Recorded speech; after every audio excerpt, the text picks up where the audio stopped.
Ano guys? Anong plano? May alam ba kayong pwedeng tirahan? Wala naman akong bahay na nadadaanan yun. Kasi parang ilang taon na din yun. Baka abandonado na.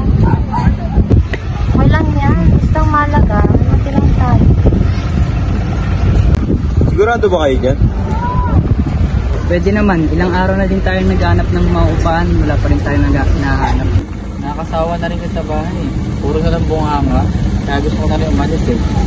Kaya okay na rin yung naisip yung bahay. Ako rin. Ano guys? Tara, doon tayo sa bahay na sinasabi ni Jen. Sige, tara. Tara. Tara!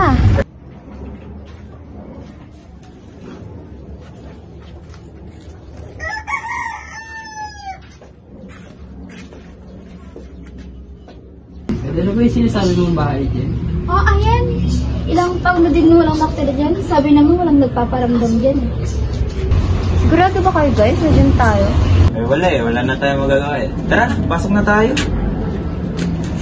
Oo nga, andito na rin naman tayo eh. Kaya tara na, pumasok na tayo. Di ba Ramos? Oo nga, tsaka nga baba na rin ang lakad natin eh. Nakakapagod.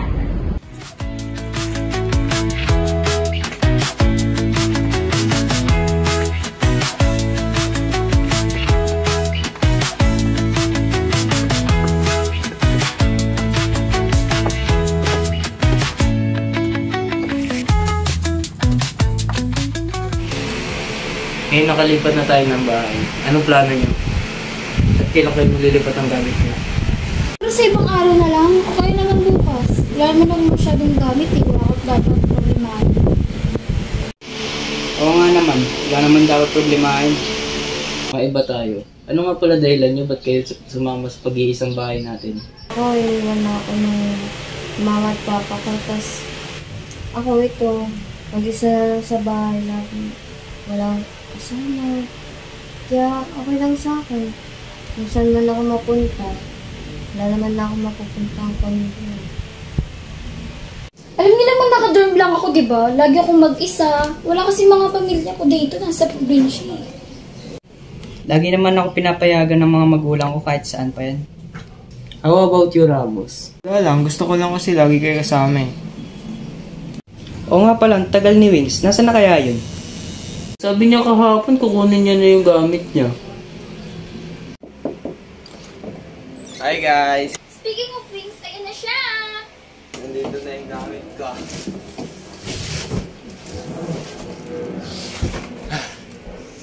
Init. Ba't ba ang tagal mo? Kanina ka pa nangyayintay. Sorry guys, nagulungkat pa ako ng ibang gamit eh. Pasok muna to.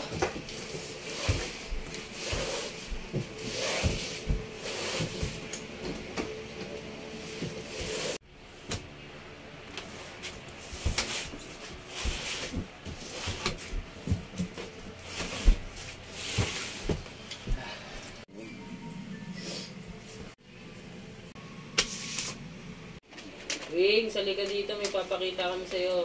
Ah, sige.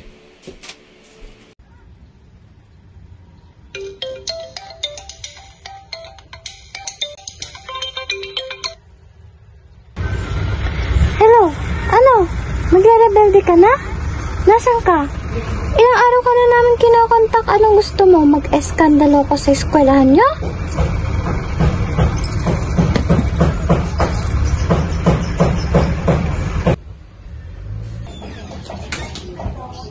Sayang. Tara na. Kulang kami. Alam ba ito laruin?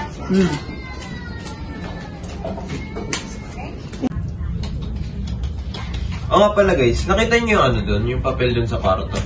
Saan papel? Doon doon no? Sa may kwarto, tara, pakita ko sa'yo. Ay, naku. Papel. Ano na yan? Nasaan na sila? Nandito yun eh. Ba't na wala? Ito talaga pre. Tara nga. Sige nga, kaya mo na yun. Alam mo, kulang ka lang yan sa tulog. Matulog ka na. Hindi nga pala nyo rin si Mark. Bukas raw eh. Oh, nandiyan na pala si Mark eh. Oh, ano yun sa mukha mo? Nabugbog ka ba? Nangyari dyan. Lasing na naman kasi si Papa, ako nang pagdistikahan. Buti na natulog si Papa, nakuha ko yung mga gamit ko. No, pre, mas okay talagang umalis ka na doon. Malala na yan, pre. Kuha ko ulit yan. Wala natin yung sugar.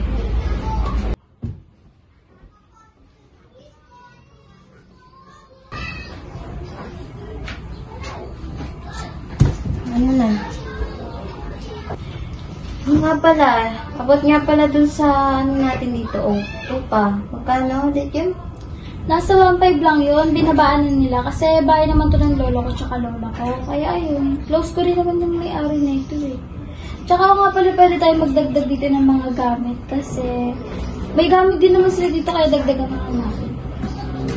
Alagaan na lang natin tong bahay na to. Tsaka may kanya-kanya rin naman tayong buhay eh. May mga trabaho na tayo. Si Ramos na lang yung wala. Hindi, nag-aaral pa siya. Nga pala, Ramos, yung papa mo pala, di ba nasa Pinas na? Ano nangyari? Oo, pero nung malaman ni Mama na may iba na siyang pamilya inaasikaso, hindi niya sa amin umuwi. Ay, parang nabaliw si Mama. So, dapat, inaalagaan mo siya. Bakit pinili mong sumama sa amin? Nakakapag-concentrate ako dito eh. Tsaka masaya ako dito. Hayaan mo na, pre. Kami na bahala sa bahay at saka pag-aaral mo. Nakakaya naman. Ay nako, mga utol mo kami, huwag ka nang umiya. Oo nga. Hindi lang humigil sa pag-aaral. Sana sabay-sabay tayo mag-graduate. Huwag kang mag-alala. Kadana na rin yan.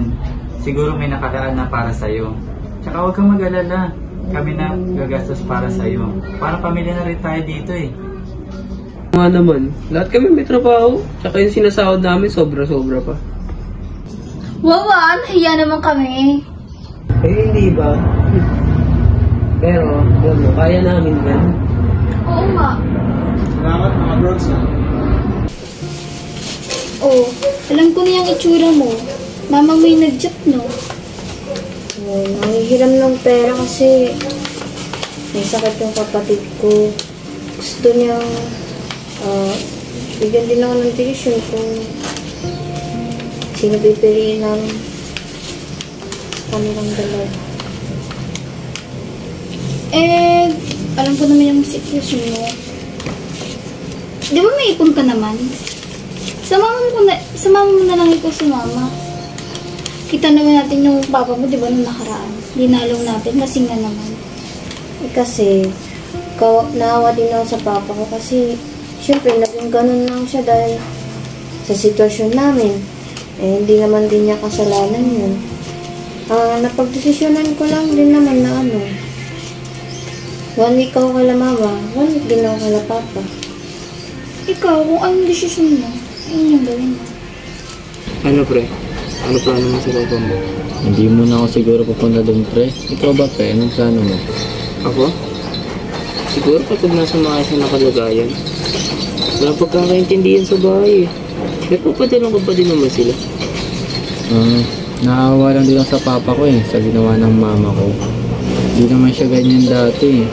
Ang saya-saya pa namin magkakasama eh. Ang dahil lang doon, nasira na utak niya. Alam mo pre, ganito kasi yan. Ganyan lang talaga yung papa mo. Sobrang mahal yung mama mo. Pero kahit na ganun, may pagkakamali pa ng papa mo kaya nagganan yung mama mo. Oo nga eh, naiintindihan ko naman pre. Pero kailangan ko rin gawin pa para sa sarili ko. Ganun talaga pre. Layo ng muni-muni mo dyan, ha? Hindi pre, naiisip ko lang yung sitwasyon ng pamilya ko ngayon. Mga araw na silang walang paramdam eh. Baka busy lang, pre. Hindi pre, makukulit yung mga yan. Nakakapanibago na kasi tagal na silang walang paramdam. Oo. Baka napagod na, pre. Malay mo, may problema, gano'n. Oo nga eh. Hindi ko alam kung uuwi ako o hindi na lang muna. Kala ko ba ayaw makipaghalubilo mo sa mga? Hindi pre, kahit ganun. Kahit nakukulitan ako sa kanila, gusto ko pa rin maranasan yun. Gusto mo, pre? Puntahan mo. Hindi muna. Hintayin ko na lang muna pag nag-chat sila pupunta ako. Ano nga pala yun sa'yo, sa tita mo? Wala pre. Hindi ko na siya nakikita eh. Nakakausap ko pa naman. Tapos binabadalan ko. Laki ko din kasi ng sa kanya. Utang na loob. Inalagaan niya rin ako dati. Kamusta nga yung kalagayan niya? Wala na rin pakiramdam kasi. Wala na, hindi na nagpaparamdam. Pero napag-chat naman kami minsan. Sabi niya nga, gusto niya umuwi ako eh. Namimiss niya na daw ako. Nax, namimiss ka na pre. Dapat maglaan ka na ng time. Bakit hindi pa ngayon? May day off naman nating lahat. Tsaka baka namimiss ka na ng tita mo. Wala pre. Daming gagawin eh. Lalo na sa trabaho, wala rin akong time para makapunta. Maintindihan naman yun ni tita.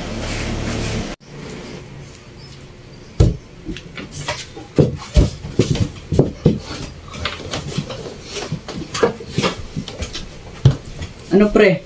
Tara pre, pampatulog. Ito ba ang tinutukoy mo? Galing yan. Uy, magic. Reset. Ano yan? At ngayon, iniwan mo. Di mo alam dahil sa'yo, ako'y di makakain. Di rin makatulog buhat ng iyong everyone! Kung ako'y muling iibig, sana'y maging katulad mo. Tulad mo na may pusong manoy. Cheers. Kaman ngayon, tingin mo itong awitin. Baka sakaling ika'y magising, ang matigas mong damdamin. Di mo lang, wala pa. Di mo lang dahil sa'yo, ako'y di makakain. Di rin makatulog buhat ng iyong langit. Kung ako'y muling iibig, sana'y di maging katulad mo. Tulad mo na may pusong Tama na, lasing na to. Ikaw naman! Wala pa. Subscribe!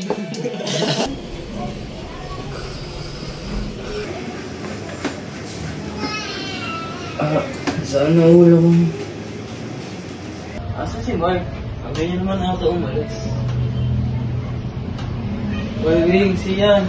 Kita niyo ba si Mark? Saan mo nakita? Bahala nga kayo dyan. Mel, Jen.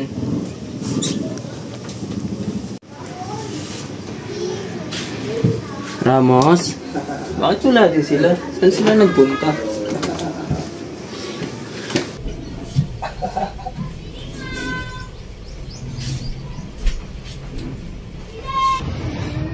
Nandiyan pala kayo. Saan kayo galing? Namili lang kami. Ano ba? Ba't tarantang-taranta ka? Ano ba problema? Si Mark kasi nawawala. Hindi ko alam kung napansin nyo kanina na umalis. Bago kami umalis. Pero bago kami umalis, wala na siya dyan eh. Teka, asan ba yung dalawa? Ayun, tulog pa din sa lamesa. Kasing nalasing kagabi. Mga kanong oras na lang babangon yan. Ano na nga, antayin nila natin sa house. Baka may pinuntahan lang yun.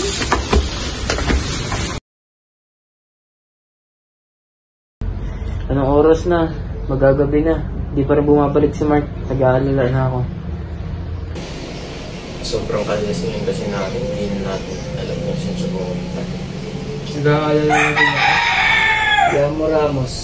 Huwag kang magkalala. Uuwi din si kuya mo. At kung di man siya uwi, mahanap din natin siya. Magpalipas muna tayo dito ng ating gabi. Pag di pa rin siya umuwi, hanapin natin siya bukas. Oo nga. Magpahinga muna tayo, tsaka kailangan natin ng energy para mahanap natin siya bukas. Magpahinga muna tayo ng gabi. Huwag muna kayo mag-alala masyado.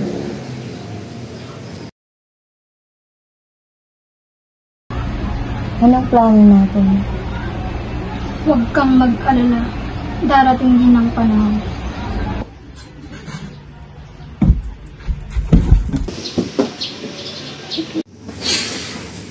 Sandali.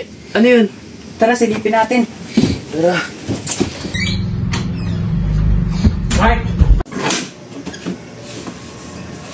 Hala, si Mark! Ayos ka lang? Tulungan niyo, tulungan Gumising ka. niyo! Anong nangyari sa'yo, Mark? Saan ka ba galing? Ba't ka nagkaganyan? Galing ka na naman sa inyo, Mark. Binugbog ka na naman ng papa mo. Mark! Ilagay niyo sa sopa! Ilagay niyo sa sopa! Tara. Ingatan niyo, buhatin mo.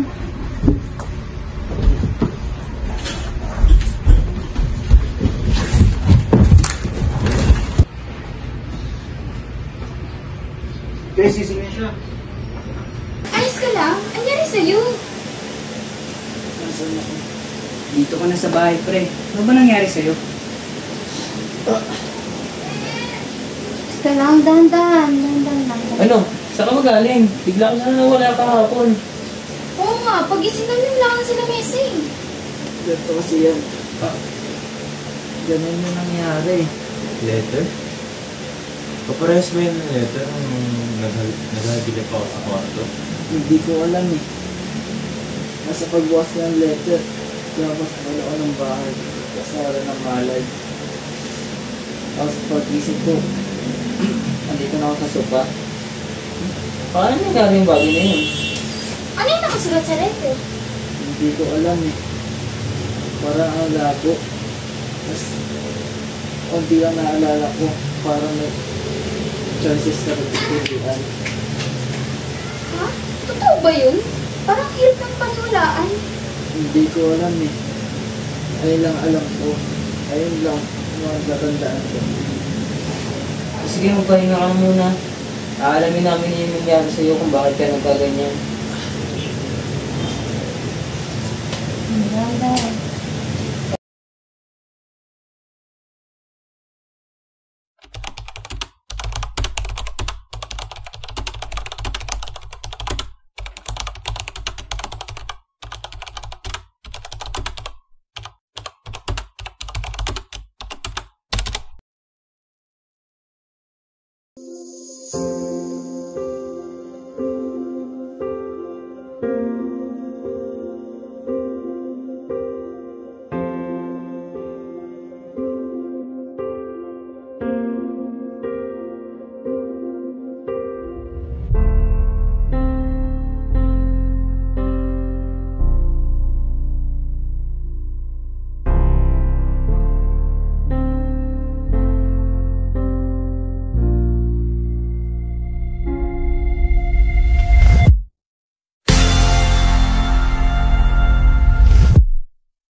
Anong plano natin? Huwag kang mag-alala. Darating din ang panahon.